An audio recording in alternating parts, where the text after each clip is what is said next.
Gais, lesbianes, bisexuals i transsexuals pateixen encara moltes discriminacions. Aquesta setmana la nostra ciutat està celebrant el Dia Internacional contra l'Homofòbia amb diverses activitats. Ahir al vespre la biblioteca va acollir una d'elles, la presentació d'una guia i la donació d'un important fons bibliogràfic.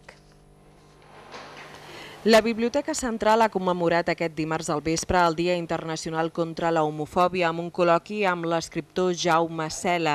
L'estrena de la guia Estima com vulguis de llibres de temàtica homosexual i lèsbica i la donació d'un important fons bibliogràfic de l'associació Inclou.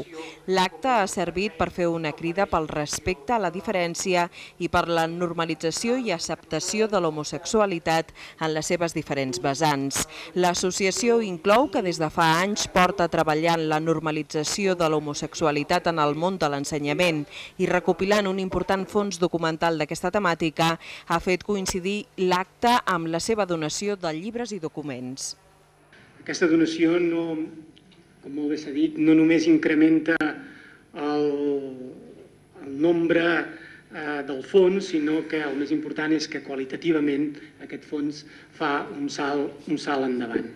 I és que Inclou és com deia, és una entitat amb una reconeguda trajectòria en el treball des de l'espai escolar de sensibilització i formació rigorosa sobre la diversitat afectiva sexual. El regidor de Cultura, Amadeu Aguado, ha fet un balanç positiu dels 3 anys del fons de temàtica gai, lèsbica, transsexual i bisexual, uns llibres que ara es poden veure en una exposició i que habitualment estan catalogats amb la resta de temàtiques de la Biblioteca Central. La commemoració del Dia Internacional contra la Homofòbia també ha servit perquè el pedagog i escriptor Jaume Cela fes un repàs a l'evolució històrica del tractament social del fet homosexual.